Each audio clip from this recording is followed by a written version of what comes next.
We come in peace for the second part of our quantum quest. All aboard the Starship QI we have, from a distant galaxy, Susan Calman.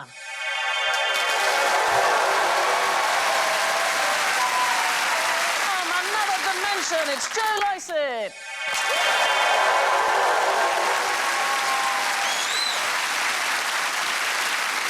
From a parallel universe, Holly Walsh.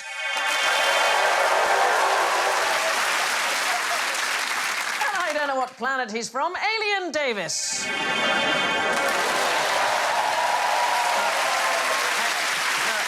I'm just going to press the transporter thing again. That didn't quite work. I'll just do that. There we go. There he is, Alan Davis. Yeah.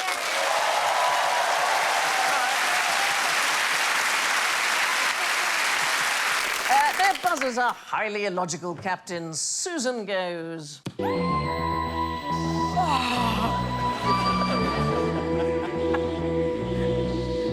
Oh, God, this is the sexiest night I've ever had in my life. Joe goes. Oh, yeah. Holly goes.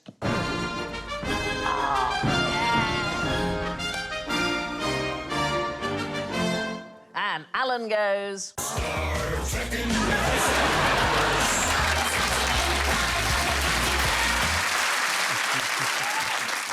Question 1.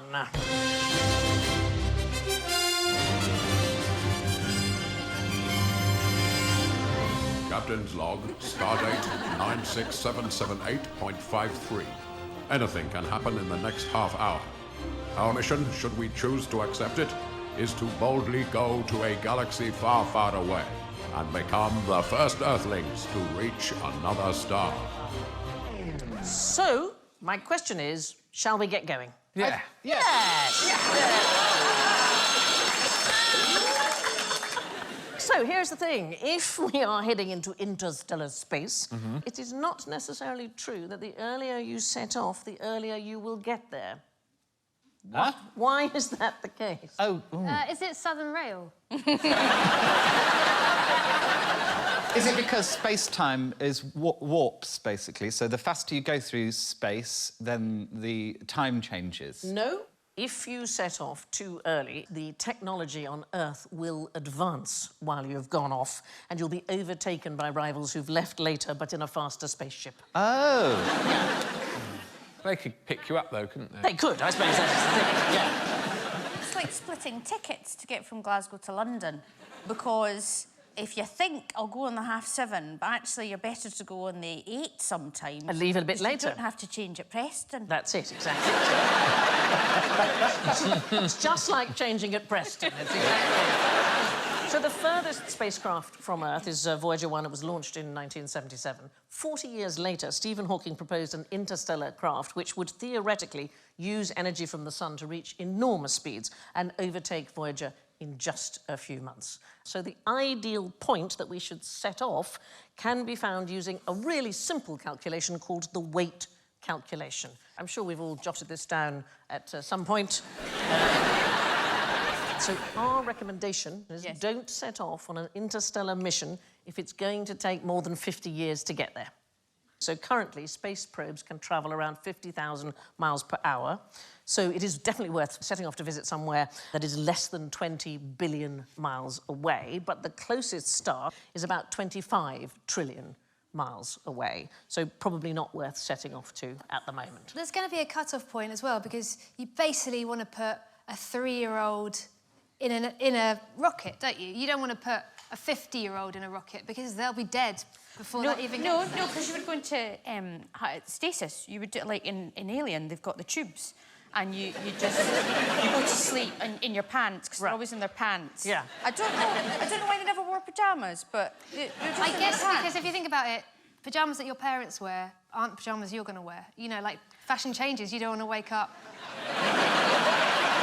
What's timeless? Tartan pyjamas? Yes. So... tartan pyjamas, so when I then wake up in 50 years when I'm at this star that you refer to... You look like Rupert the Bear. The first person to leave the solar system will almost certainly be a man called Clyde W. Tombaugh. He was the US astronomer who discovered Pluto. He died in 1997, and his ashes were placed inside the New Horizon probe. That was launched in 2006. He's already had a flyby Pluto, which is great, because he discovered it. It happened in 2016, and his ashes are still travelling out towards the edge of the solar system. That's sort of pollution, really, isn't it? You think it's right? Kind of littering. You think so? Would you send your ashes up into space? No. Oh, I think it'd be marvellous. I don't think you'd notice, Sandy. I mean, I don't know what you expect to happen when you are ashes, but I expect you can see and hear almost nothing.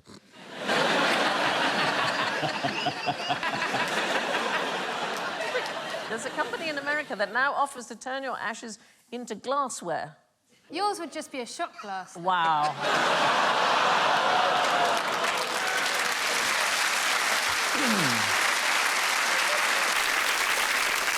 One of my friends had ashes of somebody turned into an egg timer.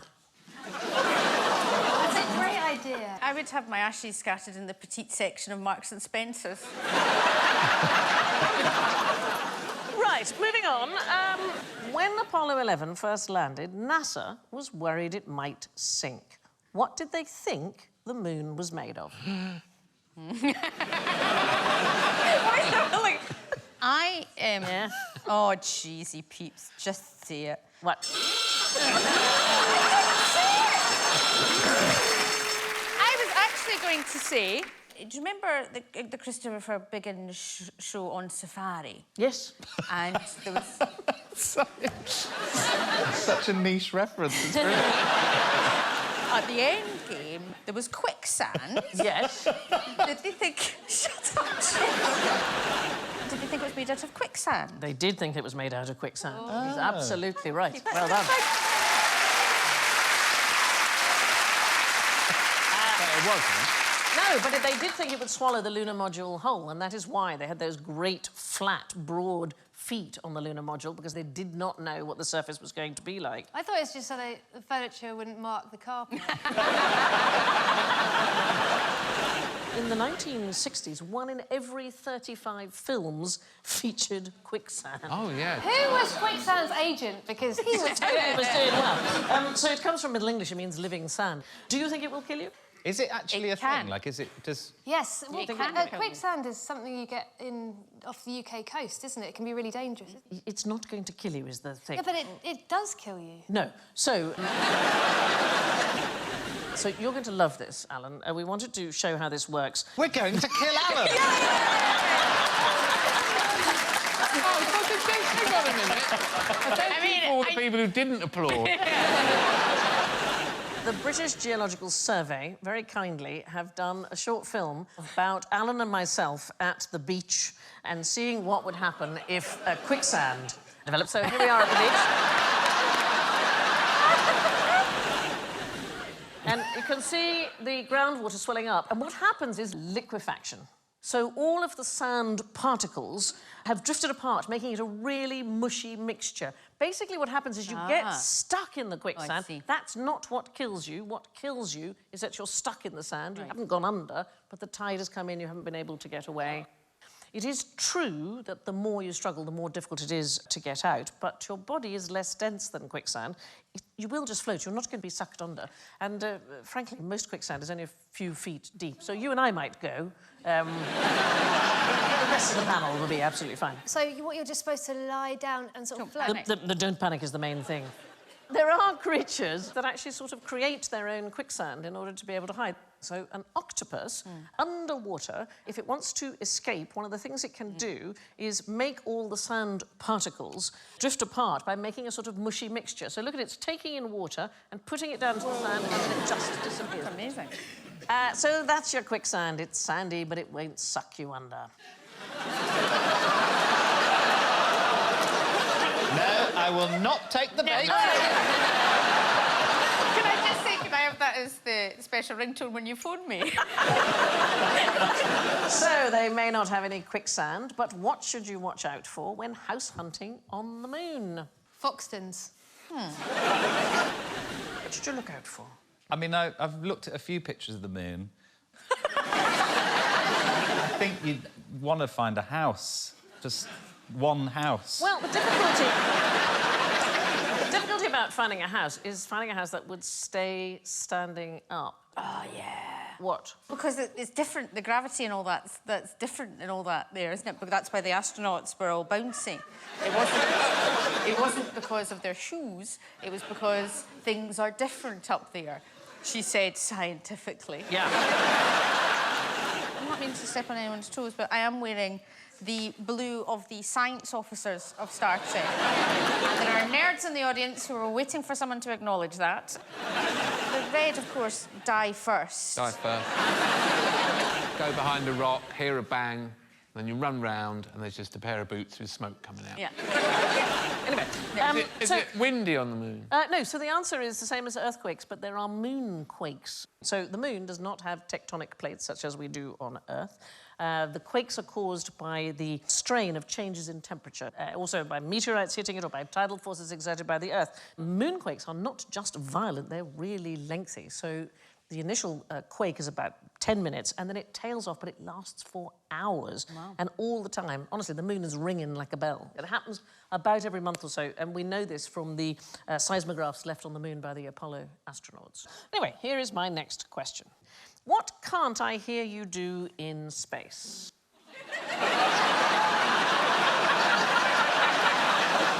That's a very poor fitting. I never get my head in that thing. It's fantastic. You cannot hear sound in space, so when you see films, pew, pew, pew, pew, pew, pew, pew, pew, pew, pew, pew, pew, pew, wrong, because you wouldn't hear the pew, pew, pew, pew, pew, pew, pew, because you couldn't hear any sound. What is that? That's a recreation of, so, it's a space battle. Space battle, OK. When I get excited about something, I pretend I've got like a missile launcher and I go. Do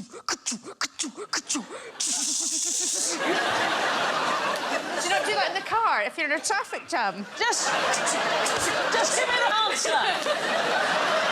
What's the answer? Sound? Screaming sound?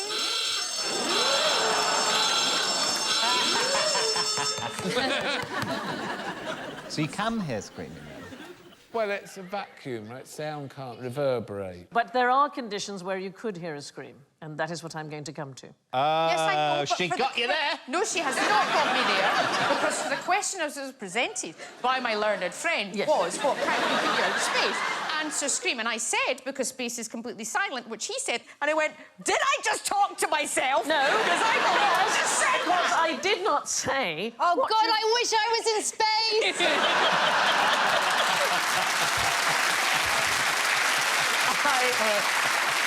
I did not say what you might be wearing. Oh, well, for the love of God, Sandy.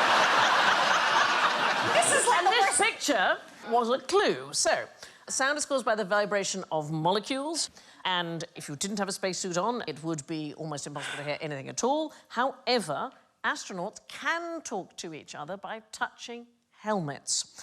So...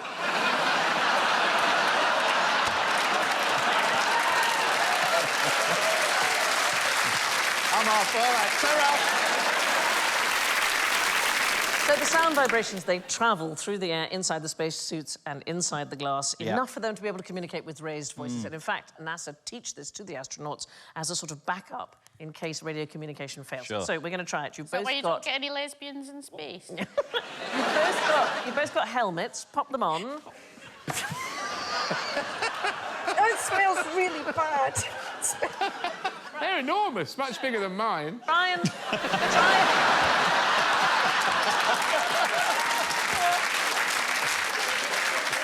It's much bigger, but mine looks exactly like Caesar. stand up and touch helmets and see if you can, if it helps you to hear. Now talk to each other. Hello. I've always loved you. I just like... Does it make a difference? Hello. Hello. Not really, Sandy, I'll be honest. We can't hear you. Can I take it off now? No. Yeah, no, go ahead. Could you feel the vibrations through the helmet? I don't think I could really hear, but I don't really understand her at the best of times, so... No, that is fair enough. Now, what would you do if you saw this chappie on the side of the road? Hitchbot. So is it a hitcher? It is, yes, yes. Pick it up. You better pick it up. You better pick it up. That is entirely correct. It is a hitchhiking robot. So, Hitchbots, it was a pair of robots. They were created in 2014 by David Harris Smith of McMaster University and Frauke Zeller of Ryerson University, and the aim was to see how far human kindness would take a mechanical hitchhiker. And the robots travelled through Canada, they travelled through Germany and the Netherlands, and they relied entirely on friendly human beings taking them from town to town. At one stage, in less than a month, one Hitchbot hitched a total of 19 rides, travelling more than 10,000 kilometres. And then they thought, we'll travel across the United States. 2015, in the city of brotherly love, Philadelphia, 17 days after they set off, the robot was found beaten up and dismembered in a ditch. Does it have a message on it or something? It has a voice box, and the robot would explain the particular destination that it wanted to go to, explain that it couldn't move of its own accord, and then it had solar panels which would help to charge it, and then there were cameras that took occasional photos, and then they were able to track them through the 3G and the GPS. I love that somebody's idea when they picked that up was just kick the shit out. Yeah. Do you know why I wouldn't pick that up, though? I have a real emotional problem with robots. Why? I fear the sentient nature of robots. You're afraid of robots? I love them, but I worry that they have feelings and we're ignoring them. But you do... I've just said I've got a problem. It's almost as if you're taunting me with my own phobia. But what are the chances, 3 more seconds and it'll be towering over you.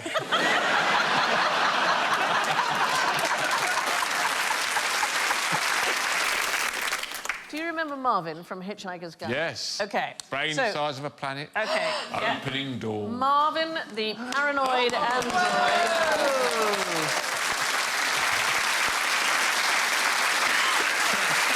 Oh, man! Wow. OK, Marvin, the paranoid android from Hitchhiker's Guide. Hello, Marvin, how are you? I think you ought to know I'm feeling very depressed. Oh, I'm sorry to hear that. So you're a hitchhiking robot. Any idea why someone might want to murder you? I'm 50,000 times more intelligent than you, and even I don't know the answer. It gives me a headache just trying to think down to your level. Wow, I'm getting an inkling about that murder thing. Thank you very much for coming on the show. You don't have to pretend to be interested in me, you know. I know perfectly well I'm only a menial robot. Well, anyway, 42 points to Marvin. Let's give him a round of applause.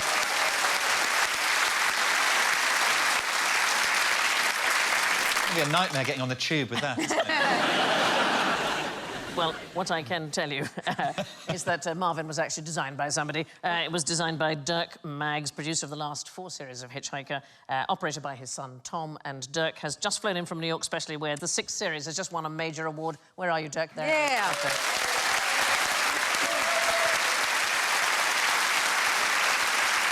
And in fact, our very own John Lloyd was the voice of the book. Fantastic. Thank you very much for joining us. Now, back to quests. What are these people firing at each other? Not lasers. Not lasers, no. Light-emitting diodes. A torch. I like the torch best. So they don't actually fire lasers, why not? Because you'd die? You would die, yes. Which would be so fun. I guess, though, like, Torch Quest doesn't sound as good as Laser Yeah. Quest. No, it's not quite as exciting. People aren't like, oh, God, I'll pay £16 to flash someone. Yeah, no...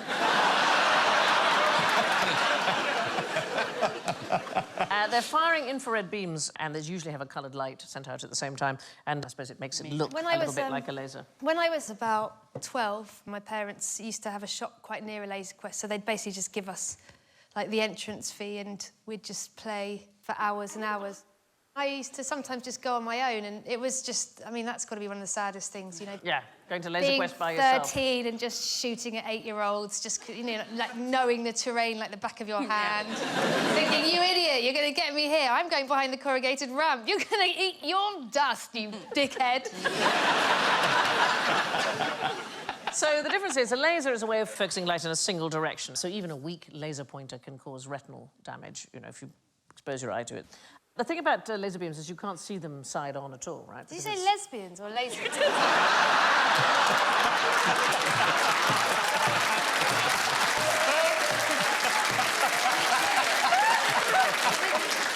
That's correct. A Freudian slip, that Yeah. one. Cannot see lesbians side on. Let's try that out, right? I'll go here and see how many lesbians you can see on stage. I was here all the time. Can't see a laser beam Lesbians. side on. That's different. You can't see it side on because the light is so concentrated, it's just going in one direction. Right. So in order to see it from the side, some of the light would have to be travelling towards your eye, and that happens if it goes through dust or fog because it scatters some of the light. Anyway, speaking of losing, set your phasers to buzz because it's time to journey into the uncharted quadrant of space that is general ignorance. Let's start with an easy one. What is this? Yes, Joe. A melon.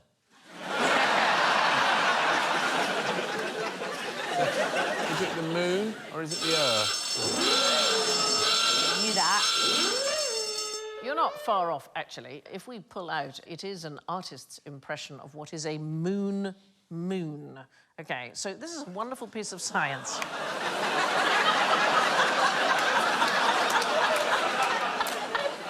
So in 2018, the astronomers Juna Kohlmeier and Sean Raymond, they published research based on one of the children's questions, Kohlmeier's children, can a moon have a moon? So it's a really interesting question. So let us imagine that this is the Earth here, and let us imagine that this is the moon, and it's going round.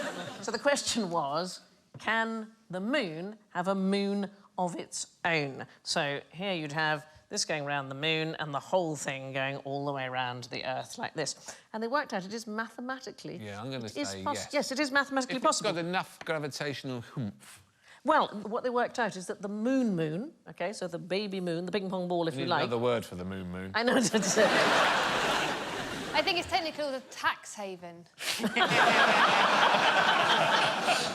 This one, the moon's moon, would have to be no more than 6 miles in diameter. Any bigger than that, it would get pulled towards the planet due to gravity and it would be ripped apart. And the scientists have worked out that there are moons in our solar system, like Titan, which is a moon of Saturn, and Callisto, which is a moon of Jupiter, and they are big enough to host a moon. Could you have a moon?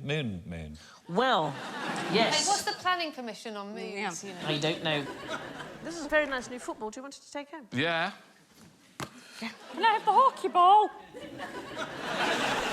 No, the moon. Moon. Can I have a present? You can have the hockey ball. There you go, give it to the kids, the one. Oh, that's really sweet of you. Do you want the robot?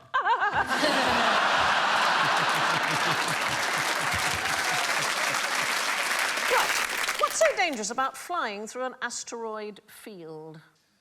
Impact with an asteroid? No, there isn't a danger. There isn't a then. danger. It's no more dangerous than flying through normal space. So we have to blame science fiction here.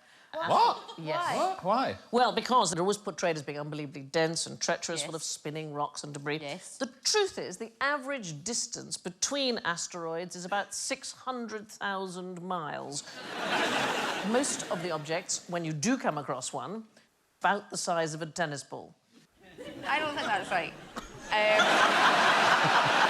again, I know you guys are all sitting there with your science and stuff like that, but no. OK.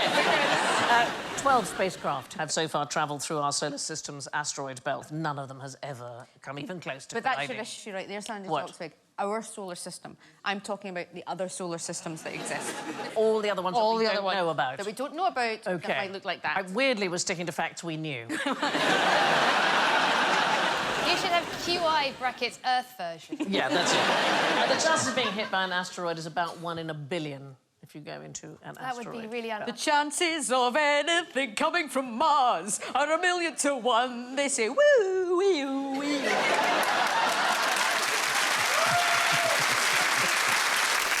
Where's that song from? That's from Jeff Wayne's War of the Worlds. When I was younger, we only had one tape in the car for summer holidays, and it was that one tape, and we listened to it for 10 years.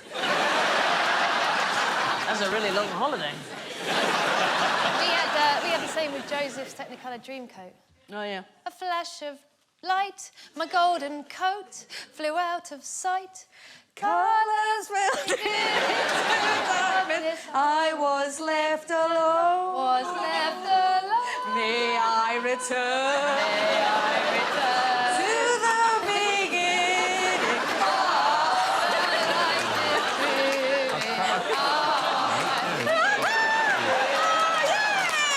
The world and I. The world and I. We are still dreaming.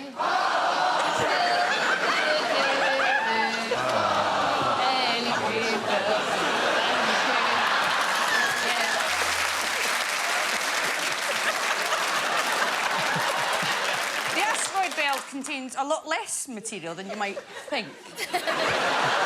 Why is this skirt called? That really was intolerable. That was terrible. And you, all of you.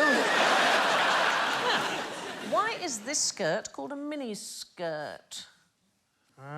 Because of the size of it.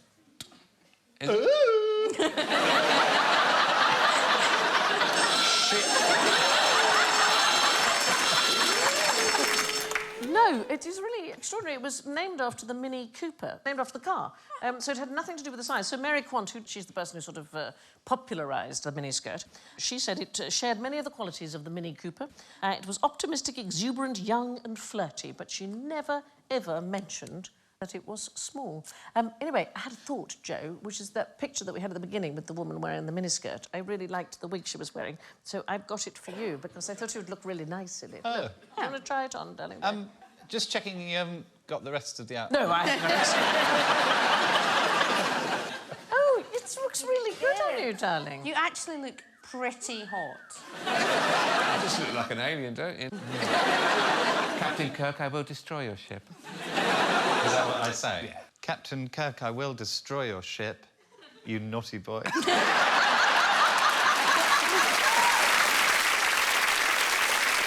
And so, before we terminate the show, it's time for Judgment Day. Let's take a look at the scores. First of all, in 5th place, light years behind the rest with minus 56, it's Alan. Receiving a special commendation from Starfleet with minus 3 in 4th place, it's Susan.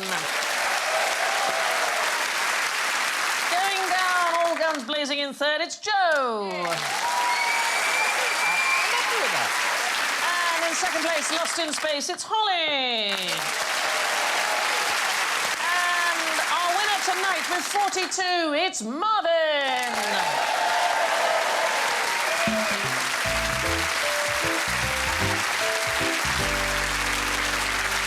So it's farewell from Susan, Joe, Holly, Alan and me. Take us out, please, Mr. Davis.